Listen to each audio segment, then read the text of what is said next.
ఇప్పటిదాకా సహస్రనామాలు పారాయణం చేశాం.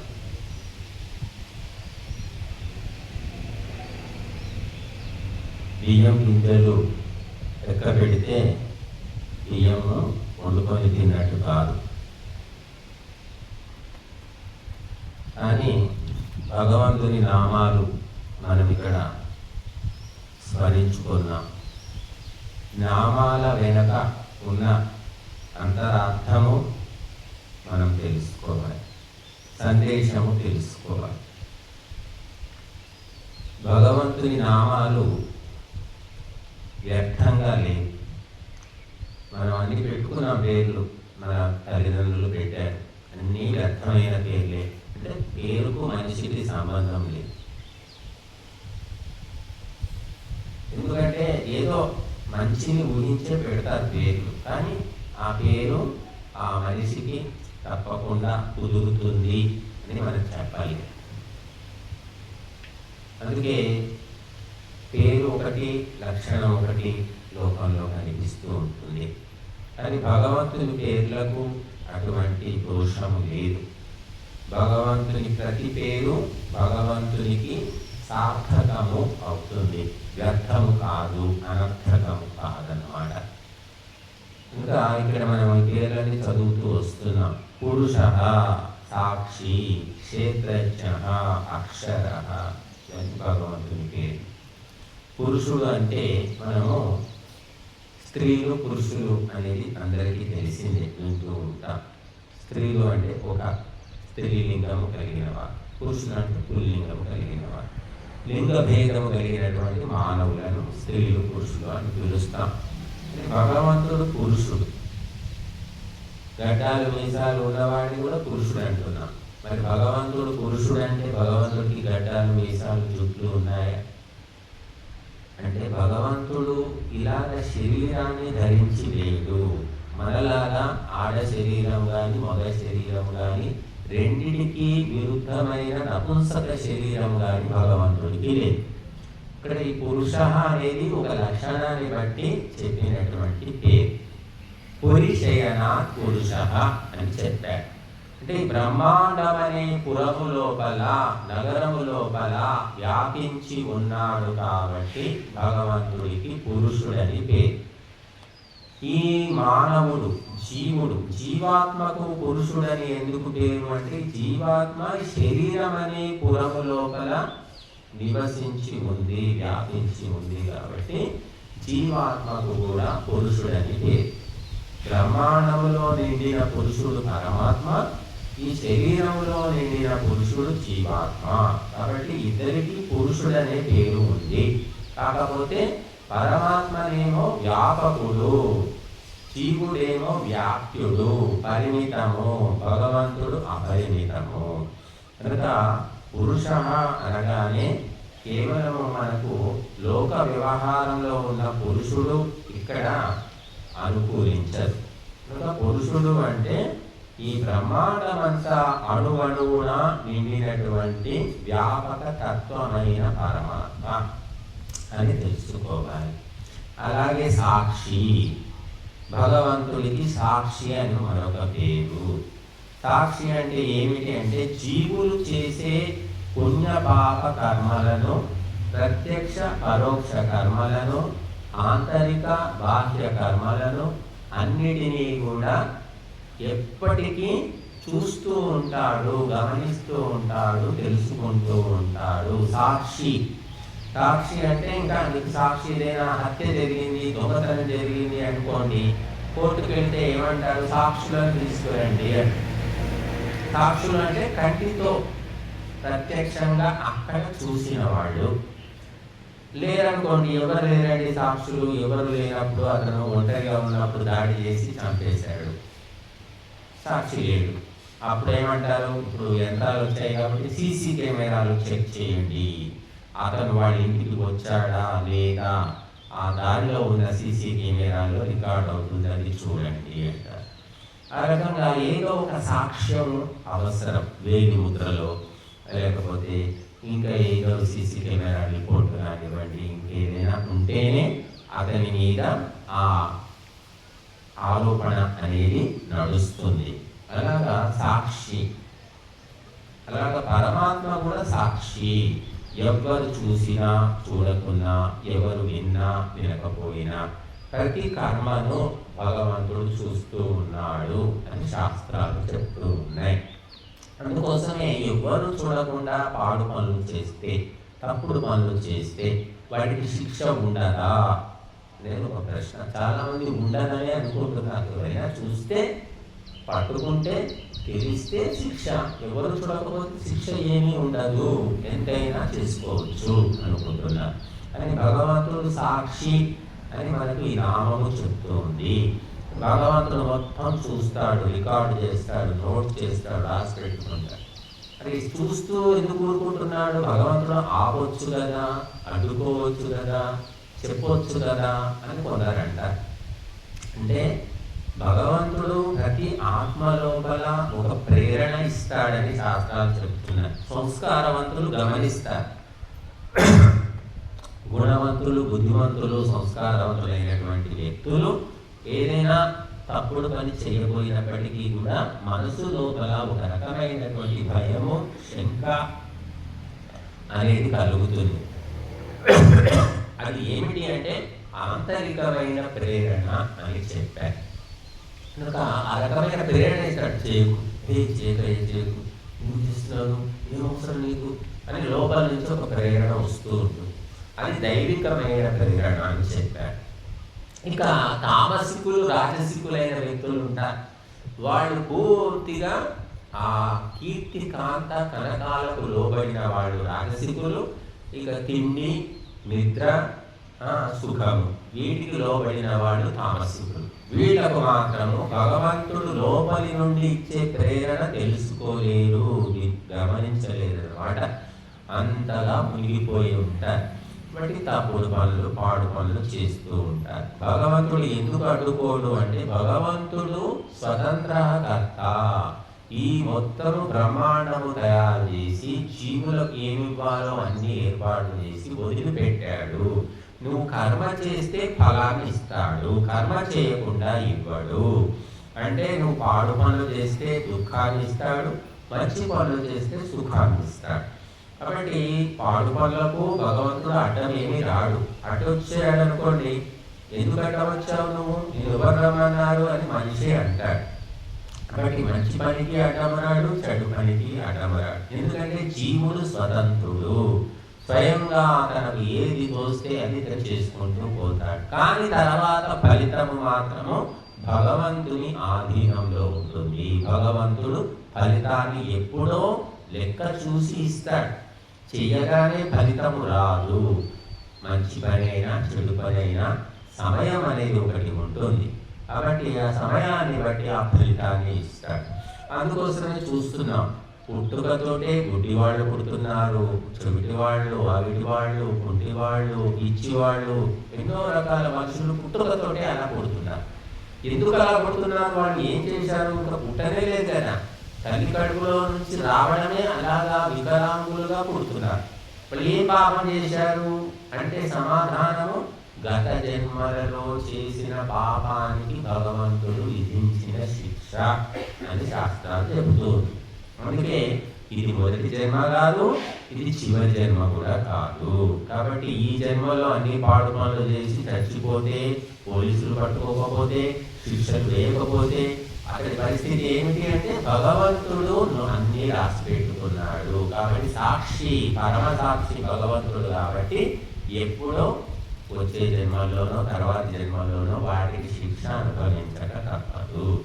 కాబట్టి మనము అందుకే బుద్ధిమంతులు, విద్వాంసులు అయిన వాళ్ళు తప్పుడు పనులు చేయరు, తప్పుడు మాటలు కూడా మాట్లాడరు. ఇతరులు తిట్టినప్పటికీ కూడా వాళ్ళు తిట్టలేరు. ఎందుకు అంటే ఆ తిట్టడం ద్వారా వాక్కు అనేది దూషితమైపోతుంది, చెడిపోతుంది. కాబట్టి వాళ్ళు విని ఊరుకుంటారు, మనసులో పెట్టుకోరు, అది భగవదర్పణం చేసేస్తారు. కాబట్టి సాక్షి పరమాత్మ సమయాన్ని బట్టి ఎప్పుడు ఎక్కడ ఎలా శిక్ష వేయాలో లేదా అనుగ్రహించాలో అలా అనుగ్రహిస్తూ ఉన్నాడు.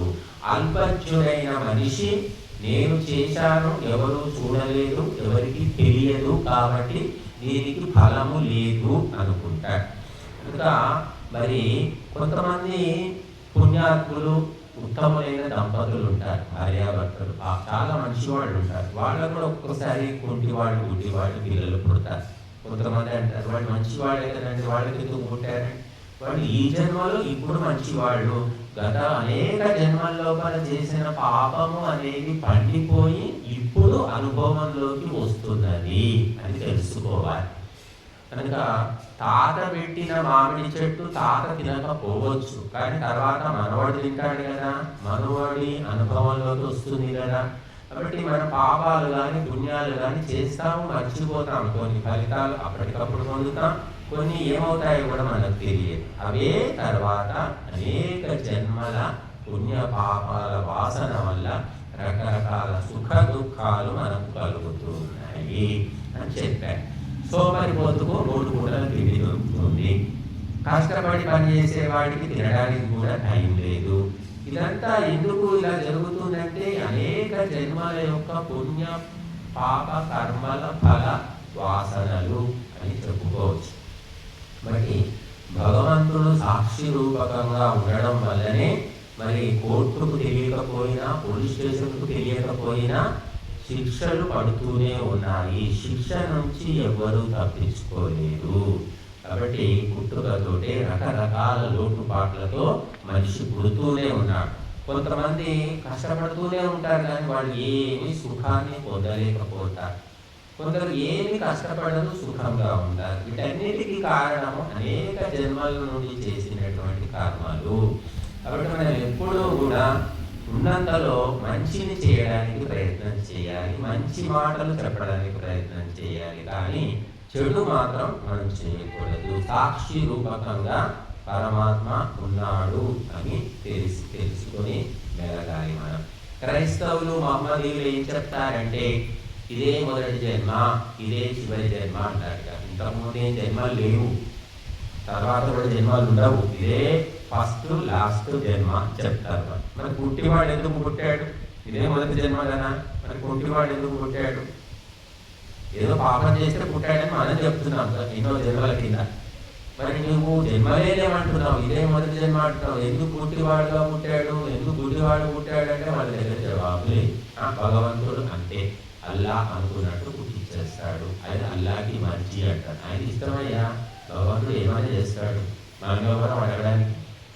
ఇలా ఉంటుంది అన్నమాట వాళ్ళ సమాధానం. కానీ మనకు మాత్రము జననము మరణము, జననము మరణము, ఈ చక్రము కొన్ని లక్షల కోట్ల సంవత్సరాల నుంచి ఎన్నో సృష్టులు. ఇది ఒక సృష్టి, ఇంతకుముందు ఒక సృష్టి గడిచిపోయిన, అలాగ కొన్ని వందల వేల లక్షల సృష్టి సంవత్సరాలు గడిచిపోయాయి. ఆ జన్మల యొక్క ఆ కర్మ ఫలాలను జీవుడు అనుభవించకుండా ఎవ్వరు కూడా అడ్డుకోలేరు. భగవంతుడు ఏమీ చేయలేడు, ఆ జీవుడు కూడా ఏమీ చేయడు. అందుకే మనం చూస్తున్నాం, మహాత్ములు, మహాపురుషులు, యోగులు, దాతలు, ధర్మాత్ములైన వాళ్ళ జీవితంలో కూడా దుఃఖము, రోగము, బాధలు ఎందుకు వస్తున్నాయి? వాళ్ళు అన్ని ధర్మకార్యాలు చేశారు కదా. అంటే మనం చూసినంత వరకు, మనకు తెలిసినంత వరకు ఈ జన్మలో మహర్షి దయానందుడే ఉన్నాడు.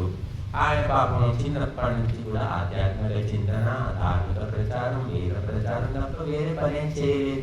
కానీ భయంకరమైనటువంటి ఆ విషయుక్తమైన పాలు తీసుకోవడం వల్ల శరీరం అంతా పుండ్లు ఏర్పడి రకరకాలైనటువంటి ఇబ్బందులు, విరేచనాలు, 3-4 నెలలు చాలా ఇబ్బందులు పడి ఆయన చనిపోయారు.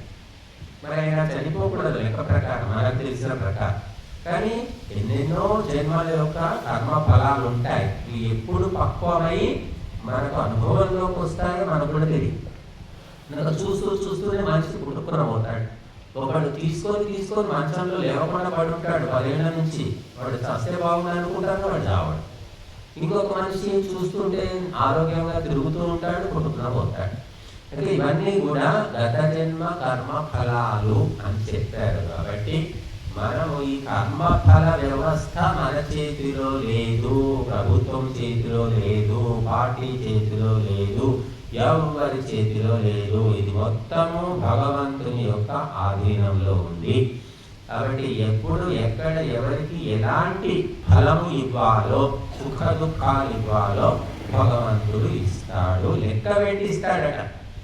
ఒక అతను 99 పాపాలు చేశాడు, ఒకటే మంచి పని చేశాడు అనుకోండి, 99 పాడు పనులు చేశాడు. కాబట్టి ఈ ఒక్కదానికి ఫలితం ఇవ్వకుండా ఉంటాడు. ఆ ఒక్క మంచి పనికి మంచి ఫలితమే ఇస్తాడు భగవంతుడు. అలాగే 99 పుణ్యాలు చేసి ఒక పాపం చేస్తే, అదే 99 మంచి పనులు చేశాడు కదా, ఒక్క పాపమే కదా, పోనీలే అని దాన్ని వదిలేయడట. దానికి ఇవ్వాల్సిన ఫలితం దానికి ఇస్తాడు. కనుక రాగద్వేషాలు లేకుండా, హెచ్చు తగ్గులు లేకుండా భగవంతుడు జీవులకు కొలత పెట్టి ఫలితాలను ఇస్తాడు. కనుక భగవంతుడు న్యాయకారి అని చెప్పారు. కోర్టులో న్యాయం జరగవచ్చు, జరగకపోవచ్చు. ఇప్పుడు మనం పెట్టుకున్న కోర్టులన్నీ కూడా మనిషిని నాశనం చేయడానికి, ధనవంతులకు అధికారవంతులకు అనుకూలంగా తీర్పులు ఇస్తున్నాయి తప్ప సామాన్య మానవుడు కోర్టుకు వెళితే న్యాయం జరుగుతుందనే ఆశ ఎవరికీ లేదు. ఓ పక్క డబ్బులు ఖర్చు అవుతూ ఉంటాయి, కోర్టు చుట్టూ తిరగడానికి ఎంతో సమయం వ్యర్థం చేయవలసి ఉంటుంది, అన్ని పనులు పక్కన పెట్టవలసి ఉంటుంది. కానీ భగవంతుని యొక్క న్యాయస్థానంలో సిఫారసులు పనిచేయవు. అంటే మనం ఎప్పుడైనా ఆఫీస్లో ఏదైనా పని కావాలంటే తెలిసిన వాళ్ళ దగ్గర లెటర్ తీసుకెళ్తాం, ఫోన్ చేయిస్తాం, ఒకసారి ఫోన్ చేస్తే తొందరగా పని అవుతుంది. ఇట్లా భగవంతుడు ఎవరి సిఫారసు, ఎవరి యొక్క ప్రోద్బలము, ప్రోత్సాహము పట్టించుకోడు. కాబట్టి ఎవరైనా పూర్వం ఏముండేదంటే, క్రైస్తవ మతం లోపల 13, 12వ శతాబ్దంలో క్రైస్తవ మతంలో విపరీతమైనటువంటి మూఢాచారాలు, దురాచారాలు ఉండేవి. వాళ్లకు పోపు అంటారు, వాళ్ళ మత గురువును పోపు అంటాడు. అంటే అందరికంటే పెద్దవాడు. ఈ ఫాదర్లు, పాస్టర్ల కంటే కూడా పోపు అనేవాడు పీఠాధిపతి. ఆ పోపు ఏది చెబితే అది నమ్మేవాళ్ళు, వినేవాళ్ళు, మూర్ఖత్వంతో ఉండేవాళ్ళు అన్నమాట. అయితే పోపు ఏం చేసేవాడంటే, ఆయన ఒక సిఫారసు లెటర్ రాసేవాడు. ఈయన చనిపోయిన తర్వాత దేవదూతలు వచ్చి తీసుకెళ్తారు, స్వర్గానికి వెళ్ళాలా, నరకానికి వెళ్ళాలి. ఎవరు నిర్ణయిస్తారంటే పోపు నిర్ణయిస్తాడు. పాప పరిహార పత్రం అని ఒక లెటర్ రాసి ఇచ్చేవాడు. లెటర్ రాసి ఇవ్వాలంటే మామూలు విషయం కాదండి, కొన్ని వేల రూపాయలు ఇవ్వాలండి. డబ్బులు ఇస్తే అప్పుడు ఆ లెటర్ రాసిస్తాడు. ఆ లెటర్ను తీసుకొని చచ్చిపోయిన మనిషి నెత్తి కింద పెట్టి శవపేటిక లోపల పెట్టి పూడ్చేవాడు. అప్పుడు ఆ లెటర్ను బట్టి దేవదూతలు చూసుకొని స్వర్గానికో నరకానికో తీసుకెళ్తారు. లెటర్ లేకుంటే నరకానికి, లెటర్ ఉంటేనేమో స్వర్గానికి తీసుకెళ్తారని క్రైస్తవులు నమ్ముతూ ఉండేవాళ్ళు అప్పట్లో. మరి పోపు అంటారు. అటువంటి పోపు కొనేవాళ్ళు చేసిన మంచి చెడు పనులను బట్టి లెటర్ ఇచ్చేవాడు కాదు. కేవలం డబ్బులు ఎవరికి ఇస్తారో వాళ్ళకు మాత్రమే ఇతడు పుణ్యాత్ముడు, ఇతడు స్వర్గానికి తీసుకెళ్ళాలి అని ఇచ్చేవాడు. ఆ డబ్బులు ఎలా సంపాదించాడు అనేది కూడా అవసరం లేదు. అలాగా అజ్ఞానాన్ని అప్పట్లో క్రైస్తవులు అనుసరించారు. కానీ తర్వాత ప్రింటింగ్ ప్రెస్ వచ్చిన తర్వాత బైబిల్ ముద్రణ అయింది. బైబిల్ మరి అప్పట్లో వేరే హీబ్రూ భాషలోనో, రోమన్ భాషలోనో, గ్రీకు ఏదో భాషలో ఉండేది, ఇంగ్లీష్లో ఉండేది కాదు బైబిల్. అందుకని పోపు మాత్రమే చదివేవాడు. కాబట్టి ఆ పోపు ఏది చెప్తే అదే నిజం అనుకునేవాడు. కానీ ప్రింటింగ్ ప్రెస్ కనిపెట్టిన తర్వాత ఇంగ్లీష్లోకి అనువాదం చేసి బైబిల్ ముద్రణ చేసి అందరూ చదివిన తర్వాత ఈ మోసాన్ని తెలుసుకున్నారు, పోపును పక్కన పెట్టారు. కాబట్టి ఎవరి సిఫారసు కూడా భగవంతుడు ఒప్పుకోడు. స్వామీజీ చెప్పాడు, పండితుడు చెప్పాడు, నన్ను మంచివాడు అన్నాడు కాబట్టి నేను మంచివాడిని అని అనుకుంటే అది సరైనటువంటి ఆలోచన కాదు. పండితుడికి తెలియకపోవచ్చు నువ్వు చేస్తున్న తప్పులు. ప్రతి ఒక్క మనిషి గురించి ఏ పండితుడికి తెలుస్తుంది, ఏ స్వామీజీకి తెలుస్తుంది లోతుబాతులు. కాబట్టి తెలిసినంత వరకు మంచి వ్యక్తండి, ఇతను చాలా బుద్ధిమంతుడు అని చెప్తాం మనం. కానీ లోపల తెలియకుండా ఉన్న చెడు దానివల్ల మంచిగా మారదు. దానికి మాత్రం భగవంతుడు తగిన శిక్షను విధిస్తాడు. ఇతరులెరుగకున్న ఈశ్వరుడెరుగడా విశ్వదాభిరామ వినులవేమా అన్నాడు. ఎవరు లేకపోతే భగవంతుడు తెలుసుకోవడానికి తెలుసుకుంటాడు. అందుకే ఈ లోకంలో ఒక అస్తవ్యస్తమైనటువంటి వ్యవస్థ కనిపిస్తూ ఉంది మనకు. పుణ్యాత్ములు కష్టాల్లో ఉంటారు, పాపాత్ములు సుఖాల్లో ఉంటారు. ఇది ఏమిటి అనేది సామాన్యుడికి అర్థం కాదు. ఇదంతా కూడా జన్మ జన్మల యొక్క పాప పుణ్య కర్మ ఫల వ్యవస్థ అని మనం తెలుసుకోవాలి. కాబట్టి చేసిన పాపము కానీ పుణ్యము కానీ ఎప్పుడూ నష్టము కాదు, ఫలితం అనుభవించకుండా వదిలిపెట్టదు అని చెప్తారు. అందుకే రాముడు కూడా అరణ్యవాసానికి ఎందుకు పోయాడని ఏ పాపం చేశాడు? అసలు 14 ఏళ్ళు అది కూడా ఈ నారబట్టలు కట్టుకొని నెత్తికి జుట్టుకు మర్రిపాలు పెట్టుకొని సాధువుల వేషంలో వెళ్ళాలని పినతల్లి చెప్పింది. మరి పినతల్లి ఎంతో ముద్దుగా ప్రేమగా పెంచిన తల్లి ఆమె. కౌసల్య కంటే ఎక్కువ ప్రేమగా పెంచిన కైకేయికి ఆ బుద్ధి ఎందుకు పుట్టింది అసలు? సరే అడవికి పో అని చెప్తే అయిపోయేది. కానీ నారబట్టలు వేసుకొని మునులలాగా ఉండాలి, ముని జీవితం గడపాలని ఎందుకు శాసించిందంటే రాముడి కర్మ ఏదో జన్మలో చేసిన కర్మ పక్వమైంది, ఆ కైకేయికి ఆ బుద్ధిని కల్పించింది. అందుకే మహాత్ములు ఏమంటారంటే తమ సుఖ దుఃఖాలకు ఎవరినో నిందించరు వాళ్ళు. నేను చేసుకున్న కర్మను బట్టే నాకు ఇలాగ జరుగుతుంది, ఇతను కేవలం నిమిత్త మాత్రమే, ఎవ్వరూ కర్తలు కారు. కాబట్టి నేను చేసుకున్న కర్మ ఈ రూపంలో నాకు ఎదురైందని వాళ్ళు తెలుసుకొని ఎవరిని ద్వేషించరు. అలాగా రాముడు ఎవరిని ద్వేషించలేదు. అందుకోసమే విద్వాంసుడు కాబట్టి పినతల్లిని ద్వేషించలేదు, దశరథుడిని ద్వేషించలేదు, భరతుడిని ద్వేషించలేదు. హాయిగా సంతోషంగా నా కర్మ అనుభవిస్తున్నాను, ఈ జన్మతో ఇది అయిపోతుంది అనుకొని అడవికి వెళ్ళిపోయాడు ఆయన. రాముడు బుద్ధిమంతుడు, విద్వాంసుడు, ఆత్మవేత్త కాబట్టి. కానీ లక్ష్మణుడు ఓర్చుకోలేకపోయాడు. అరిచాడు, కేకలేశాడు, చిందులు తొక్కాడు అని మనం చూస్తాం రామాయణం. బట్టి మహాపురుషులకు కూడా కర్మలు పక్వమైన తర్వాత అనుభవించక తప్పదు. కొంతమంది ఏదో ఒక ప్రమాదంలో చిక్కుకుంటారు, ఒక వెంట్రుక వాసిలో తప్పించుకుంటారు. వాళ్ళ కర్మలు ఇంకా ఉన్నాయి కాబట్టి ఆ ప్రమాదం నుంచి తప్పించుకుంటారు. మన ముందు చిన్నయ్య ఉన్నాడు, 2 సొట్టలు ఇచ్చాడు భగవంతుడు, వదిలిపెట్టేశాడు. ఇత్తడితో తెచ్చుకో, నువ్వు ఇక ముందైనా సరిగ్గా ఉండు, ధర్మ కార్యక్రమాలు చేసుకో అంటే ఆయన ఏదో కర్మ అడ్డం వచ్చింది అనమాట. ఇంకా అనుభవించేది ఉంది ఈ జన్మ. ఆ విధంగా అందుకోసమే మనం ఎప్పుడూ కూడా పుణ్యకార్యాలు చేస్తే ఫలితం రాలేదు అని ఆలోచించరు, చేసుకుంటూ పోవడమే, పరోపకారం చేస్తూ పోవడమే. కాబట్టి మనము ఎన్నో కార్యాలు చేసి వదిలిపెట్టాలి, గుర్తుపెట్టుకోకూడదు. అసలు పరోపకారం చేసినప్పుడు ఆ పొందిన వాళ్ళు గుర్తుపెట్టుకోవాలి, చేసిన వాళ్ళు గుర్తుపెట్టుకోకూడదు. చేసిన వాళ్ళు గుర్తుపెట్టుకొని చెప్పుకుంటే ఆ పుణ్యం అనేది నశిస్తుంది అని చెప్తారు. కాబట్టి దానం పొందినవాడు దాత గురించి చెప్పాలి, దాత చెప్పుకోకూడదు. నేను ఇచ్చానయ్యా, నేను ఇచ్చాను, ఎంత నేను చేశానని చెప్పుకొని ఎంత చెప్పుకుంటే అంత పుణ్యం పోతూ ఉంటుంది. కాబట్టి పొందినవాడు చెప్తేనేమో పుణ్యం పెరుగుతుందట. సరే పొందినవాడు చెప్పకపోవచ్చు, కొంతమంది ఉంటారు దానం తీసుకుంటారు కానీ చెప్పడానికి కూడా వాళ్ళకు నోరు రాదు, చెప్పరు. అలా ఉంటే అది వాడి పాపం అవుతుంది, మనకేం సంబంధం లేదు. కాబట్టి మనము భగవంతుడు సాక్షి రూపకంగా సహస్రాక్ష అన్నారు. మనకు పురుష సూక్తం చెప్తాం, భగవంతుడు లక్షల కోట్ల కళ్ళతో చూస్తున్నాడట. సీసీ కెమెరాలు పనిచేయచ్చు, పని చేయకపోవచ్చు, కరెంట్ ఉంటే పని చేస్తాయి, లేకుంటే లేదు. మరి సీసీ కెమెరా లేకపోతే ఇంకా మనిషి ఇంకా బిర్యానీ ఏమైనా చేసుకోవచ్చా అంటే భగవంతుడు సహస్రాక్షుడు, లక్షల కళ్ళతో చూస్తున్నాడు, రికార్డ్ అయిపోతుంది అక్కడ. దాన్ని బట్టి నీకు జన్మ మృత్యు అవస్థ సుఖ దుఃఖ అనుభవము అన్నీ భగవంతుడు ఇస్తూ ఉంటాడు. కాబట్టి దరిద్రంలో పుట్టిన వ్యక్తి కోటీశ్వరుడు అవుతున్నాడు, కోటీశ్వరుడుగా ఉన్న వ్యక్తి దరిద్రుడు అయిపోతున్నాడు. ఇవన్నీ ఎలా జరుగుతున్నాయి? ఏ మనిషి కూడా దరిద్రుడు కావాలని ప్రయత్నం ఏం చేయడు. ఏ ప్రయత్నం చేయకపోయినా దుఃఖాలు ఎందుకు వస్తున్నాయి, రోగాలు ఎందుకు వస్తున్నాయి, బాధలు ఎందుకు వస్తున్నాయి? ఎంత ప్రయత్నం చేసినా సుఖము దొరకడం లేదు, ఎంత ప్రయత్నం చేసినా కూడా ఆరోగ్యం దొరకడం లేదు. ప్రయత్నం చేయకుండానే అన్నీ వచ్చి పడుతున్నాయి దుఃఖాలు. అంటే గత జన్మతో చేసినటువంటి కర్మ ఫలాలు. కాబట్టి మనము ఎప్పుడూ కూడా దుష్కర్మలు చేయకుండా దురాలోచన అంటే మనసులో ఆలోచన కూడా చేయకూడదట. అలాగా రాముడు మరి ఎప్పుడూ కూడా ఒక చెడు ఆలోచన చేయలేదు.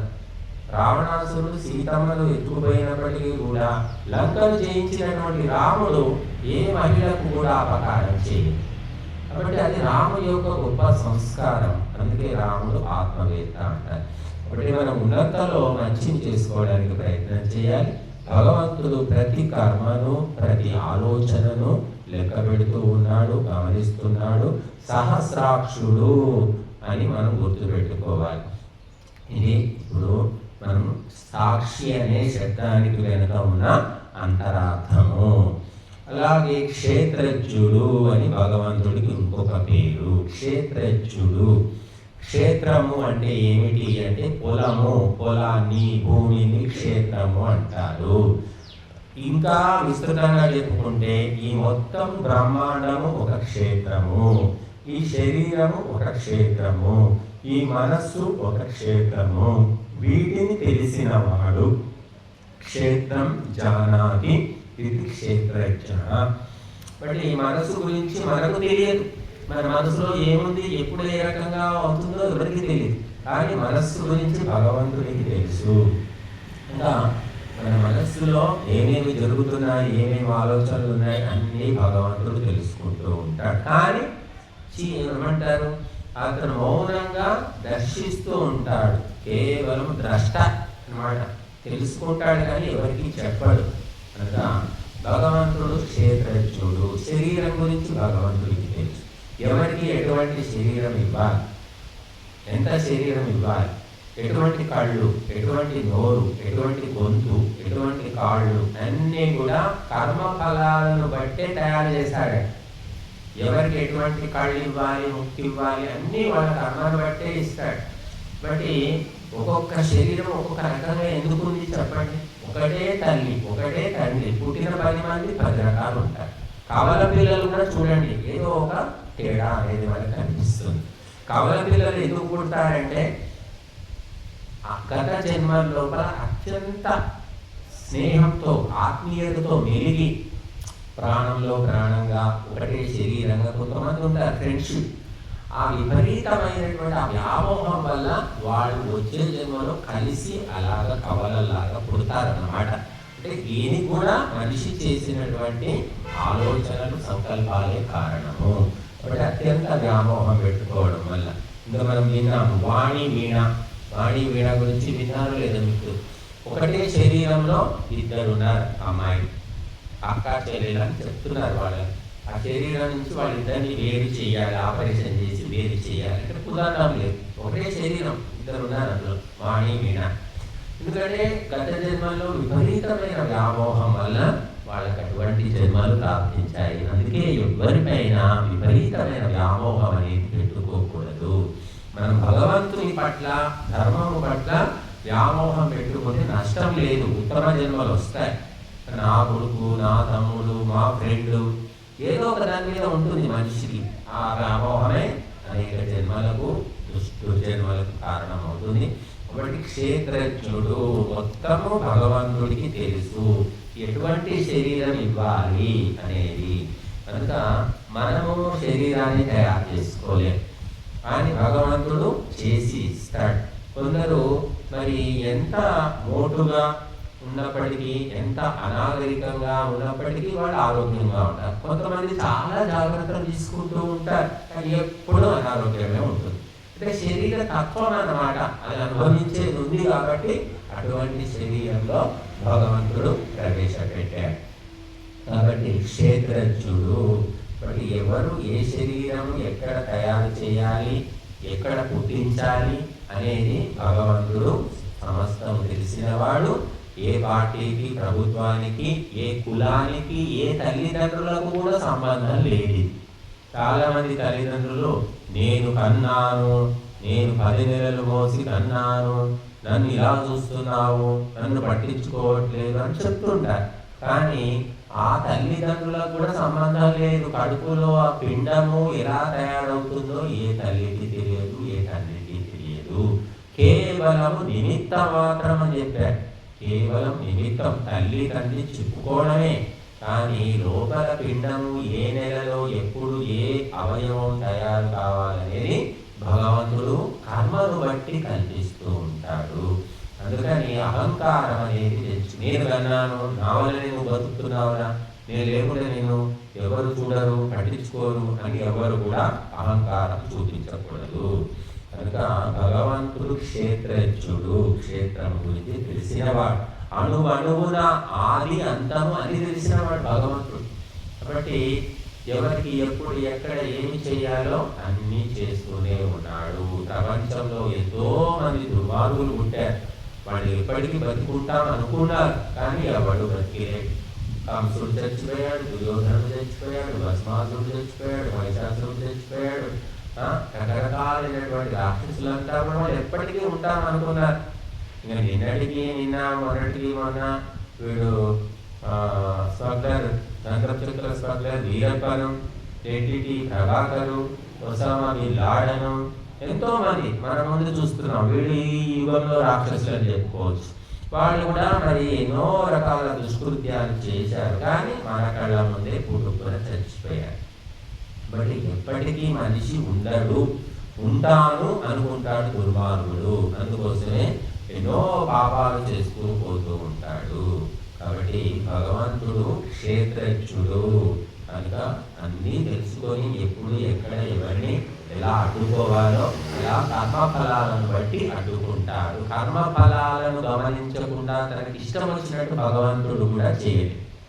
భగవంతుడు బుద్ధిమంతుడు కాబట్టి ఎవరి కర్మ ఏమిటో గమనించుకొని మాత్రమే ఫలితం ఇస్తాడు. ఇలా గాలికి తన భక్తులని చెప్పి వాళ్ళను ఒక రకంగా, భక్తులు కాని వాళ్ళను మరొక రకంగా భగవంతుడు చూడడు. భక్తి ఫలితం భక్తికి ఉంటుంది, కానీ భక్తులు తప్పులు చేస్తే కూడా క్షమించాడు భగవంతుడు.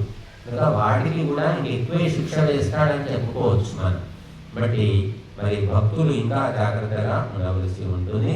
ఇంకా భగవంతుడు క్షేత్రజ్ఞుడు అని తెలుసుకోవాలి. తర్వాత అక్షర అన్నారు. అక్షర అంటే మనము ఆ, ఈ, ఊ, కా, కి ఇవన్నీ అక్షరాలు అని చెప్తూ ఉన్నాం. అక్షరం అంటే ఒక శబ్దము, శబ్దానికి రూపం కల్పిస్తాం, దాన్ని అక్షరం అంటున్నాం.